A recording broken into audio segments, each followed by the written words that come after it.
In my last video, I pulled the engine out of my 1992 Yamaha Virago 1100. I pulled it out due to a head gasket leak.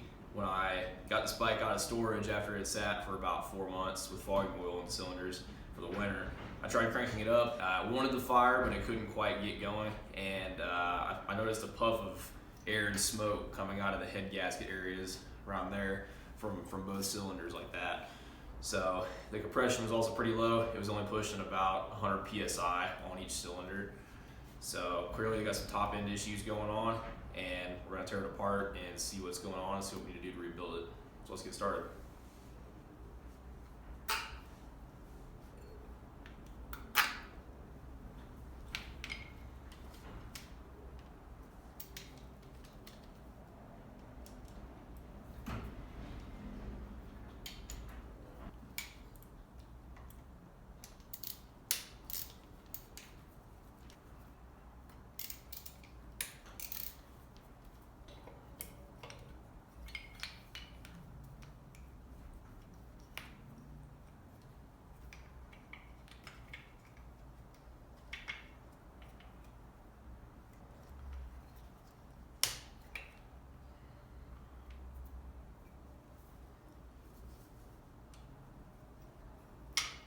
Kind of a tight squeeze to get these boots through the frame here. Just gotta kind of squeeze them in. Ah, dang it, I tore one. Have to get a new one of those. It's a tight fit. Should be more careful.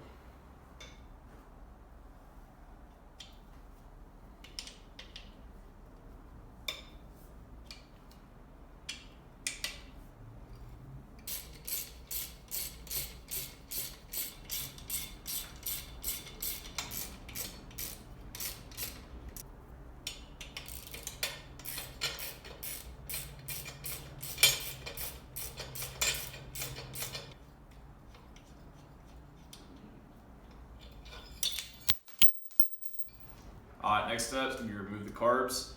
Pretty easy. It's just 4 10mm bolts, 2 on each intake boot.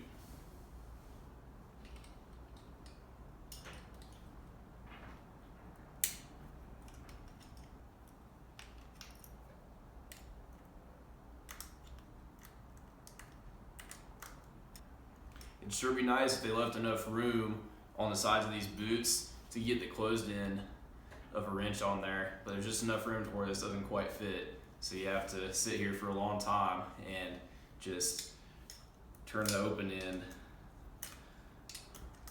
over and over again. It sucks.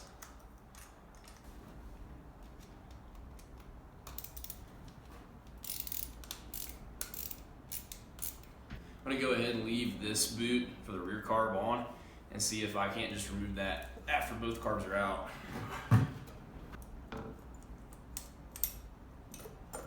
There they go. Oh, forgot something. Make sure you disconnect these vacuum lines here.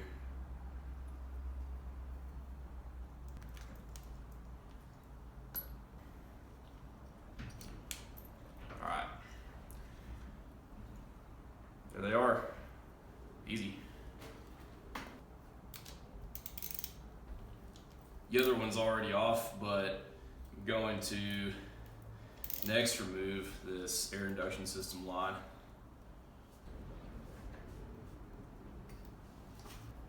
I'm going to go ahead and remove these cam covers, or cam sprocket covers rather.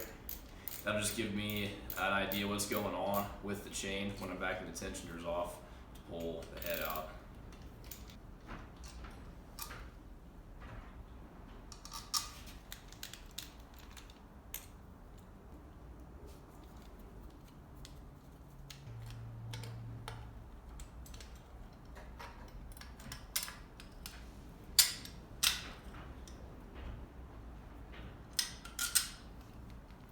Alright, we're getting closer to being ready to pull the heads off. So the next thing I'm going to do is disconnect these hard oil lines coming up from the block, or from the crankcase that supply oil to the cylinder heads. Over here on the right side of the engine, there's this banjo bolt down here. I'm going to take that off.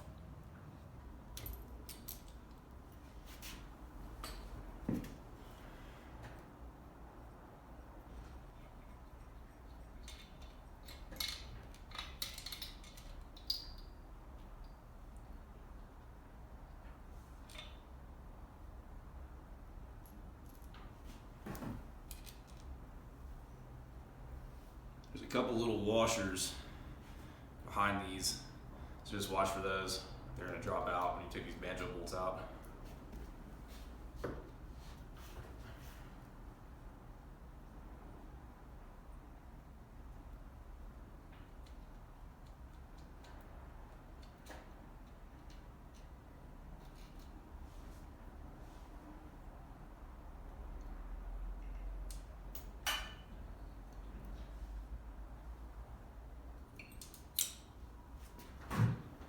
Next step is going to be to gain access to the crankshaft nut so you can turn the engine over by hand. Once you remove this cover with these 3 screws here I got back in, you'll find this plug. It's a 17 mil, so you'll just back that out and that will reveal the crankshaft nut, which is in here.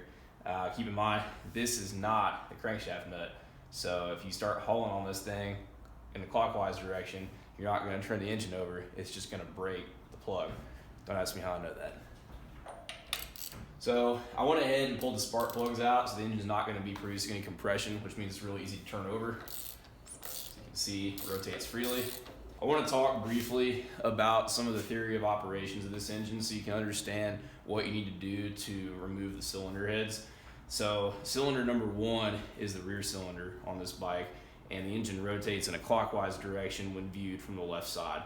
So being a 75-degree V-twin with a 75-degree angle between the cylinders, whatever the rear cylinder does, the front cylinder is going to do 285 degrees later in the rotation. So if the rear cylinder is at top dead center and the piston is at the very top and both the intake and exhaust valves are closed, the front cylinder is going to do that 285 degrees later. These 2 pistons share the same crank, so they're going around like this, and the pistons are moving up and down together. Just 75 degrees off. So what we need to do in order to remove the cylinder head on the rear cylinder, which is going to go first, we need to back the tension up off the cam chain. In order to do that, cam is going to have to be at top dead center so that both of the valves are closed. If you look in this window here, you'll see some timing marks as you turn the engine. Let's see if we can find one. So there's F, that little F with the pointer pointing at it, that's the firing range for the rear cylinder. So this is approximately the location for ignition timing purposes where the spark plug on the rear cylinder is going to ignite or go off as the piston approaches top dead center, so it starts burning that fuel air mixture. You turn it just a few more degrees and you find a T. That's top dead center for the rear cylinder. So right now we have the rear cylinder at top dead center. One way you can check that besides looking at the timing marks on the flywheel is you can look at this little dot here on the camshaft sprocket. If that dot is pointed up at this little notch here on the head, that's top dead center. So our timing is good. Both of the intake and exhaust valves are closed on the rear cylinder, and we're going to start backing the tension off the cam chain. So the cam chain tensioner is right here. There is a procedure you can use to back a tension off the cam chain before you start removing this tensioner. So I'm going to show you how to do that. So you're going to go ahead and you're going to pop this rubber plug out first. What that's going to allow you to do is access a little flathead screw in there that can back the tension off the spring in there. So I have this little Milwaukee impact bit that works good for this. You stick it in there, find out, yep, there it is, it's in there. So you can start rotating this, and if you watch the cam chain as I rotate it, see the tension starts to back off. See that? So the factory manual way to do this is to cut out a small piece of metal and put it in here. That way you can kind of hold the cam chain tensioner in place while you remove the mounting bolts for it and pull it out. I'm going to show you another way to do it. I'm going to take my little 90-degree ratcheting screwdriver.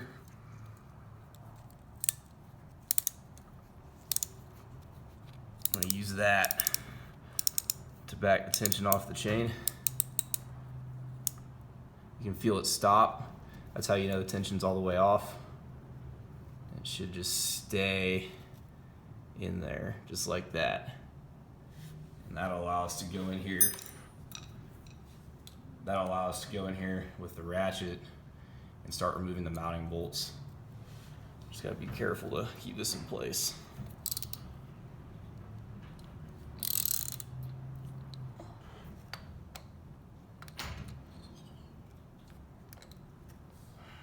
If you're running into the same problem I was there, where you couldn't fit your ratchet in there, you can just take a little 1/4 inch box wrench, put your hex head in there, and then you'll be able to get it in. There it goes. Just gonna keep holding that in place. I'm gonna get these mounting bolts out just by hand. All right, we got both mounting bolts out. This tensioner should come out. This was leaking a while back, so I had to put some gasket sealant on there, on this gasket. So it's probably gonna take some persuasion to get this thing out. There she goes. A little bit of oil is gonna spill out. You can see when I release the when I pull the bit out of here, it's gonna snap forward. And that's what's maintaining tension on the chain. So now our cam chain is loose, and that's what we want.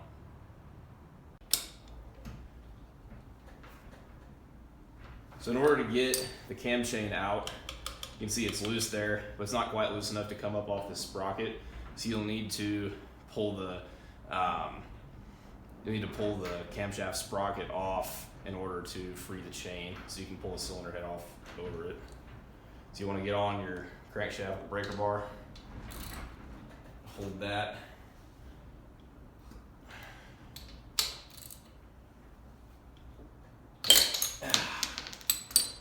All right, there it is. It broke out.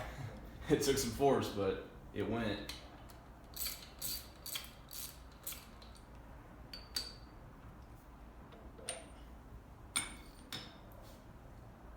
When you take this out, you'll want to be very careful that this washer here doesn't accidentally drop down into the cam chain tunnel.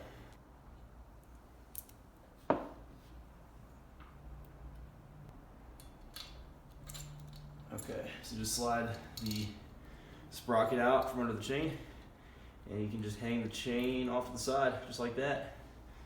All right, now we're finally ready to actually remove the cylinder head. So the most important thing to keep in mind here is the loosening sequence for the cylinder head nuts. I'll throw a picture of it up on the screen, but the sequence is gonna be 1, 2, 3, 4, 5, which is back here, and then 6 and 7. So there's 7 total fasteners holding the head onto the cylinder. So we're gonna start out by doing a 1/4 turn on each one, and we'll go back and do another 1/2 turn in the same sequence, and then it'll be ready to remove.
All right, now that we got all the fasteners out, it's time to pull the head off. One thing you can do if you want is you can tie like a piece of wire or string to the cam chain here to keep it tight while you pull it off, but I'm just gonna go ahead and do it just with my finger.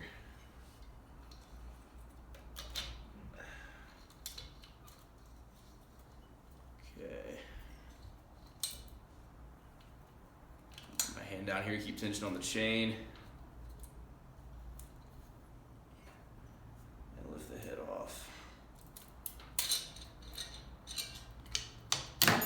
That cam chain guide will come out with it.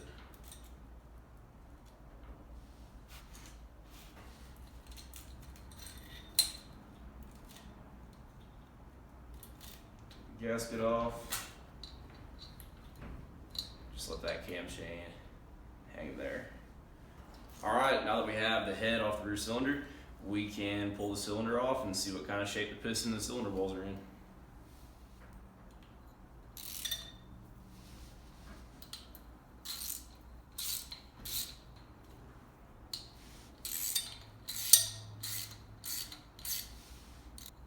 They made this middle bolt hard to access, so I'm going to use my 1/4 inch box wrench trick on that one. The cylinder may take some persuasion to come off. There it goes.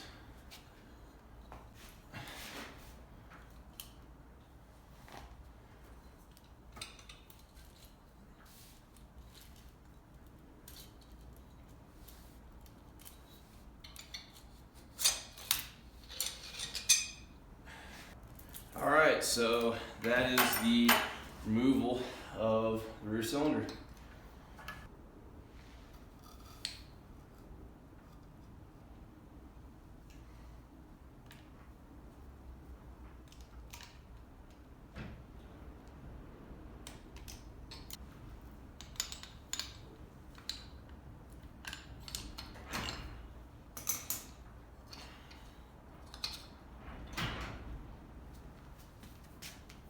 There's a piston. Now that we got the rear cylinder off, we can go do the exact same procedure on the front. So to find top dead center for the front cylinder, you keep moving it. So that line right there, that's top dead center for the front. There it is. Got the front cylinder off. It put up a little bit more of a fight than the rear cylinder did, but not too bad. As far as the condition of the components go, nothing is looking really all that bad. This is the rear cylinder here, and if you look at it in the light, you can see that 45-degree crosshatch hone pattern is pretty much gone. That's to be expected with an older motor, but when you run your fingernails through these grooves here, you really can't feel much wear, so that's not really consistent with being at least excessively worn out. Same story on the front cylinder. The heads don't look too bad. There's definitely some carbon buildup on both of them. You can see the front one got the worst of it. Some of that's also probably from the fogging oil that I was using. I sprayed a bunch of the fogging oil into the cylinders and cranked the engine over with the plugs out before I put it up for the winter. And then when it tried to start, that may have just instantly turned to soot while it was trying to fire up. Pistons, similar story. Got some carbon buildup on them. Sides of the pistons don't look too bad. The rear one, if you run your nail across these grooves, you can kind of feel them. As you can see, there's some wear there. Front piston had a lot of carbon buildup on it. As far as the head gasket leak goes, neither of these head gaskets really had any damage to them at all. They were intact. Yeah, I'm really not seeing any problem with those. So as far as what caused the gasket leak, I'm going to have to check these heads thoroughly to make sure they're still level. I could use just a ruler for that and see if they might potentially be warped. Other thing too is I noticed that when I was pulling the nuts off, when I was braking torque on them. They did feel probably a little bit looser than they should. Torque spec on these is not very high. It's about 35 foot-pounds, if I remember correctly, and they felt like they were putting up a little bit less than that. So there's a possibility that those cylinder head nuts backing out could have had something to do with the head gasket leak. So I went through and I measured all the diameters of the cylinder bores and the pistons, and here are the numbers that I got compared to the factory specs. So as you can see, there's a little bit of wear on the pistons, at least as far as my cheap Harbor Freight digital caliper could tell me. But nothing's really looking all that bad. The cylinder bores were right around what they were designed to be, right at 95 millimeters. And just checking the heads with a ruler, they appeared level and there wasn't any visible warping. So the plan right now is to go ahead and replace the piston rings.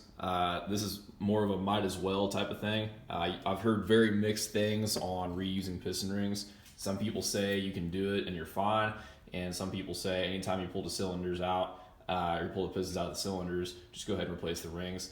So I'm going to go that route with it because it's more of a just in case. I'm going to re-hone the cylinder walls. They've got that nice 45-degree crosshatch pattern in them again, and those new rings hopefully be able to seat in there really good and increase the compression a little bit that way by decreasing the blow-by. As far as the head gasket leak goes, I'm thinking it was just these nuts backing out. I think those cylinder heads just weren't tightened down all the way, and they just kind of shaking themselves loose over 3,500 miles on the road of riding hard. So yeah, I'll be getting new piston rings, and I'll be going ahead and taking the valves out and applying some valve grinding compound on them. I'll show that in the next video, and then I'll rehome the cylinder walls and put this thing back together in the next video. Hopefully we'll get it back on the road. Thanks for watching.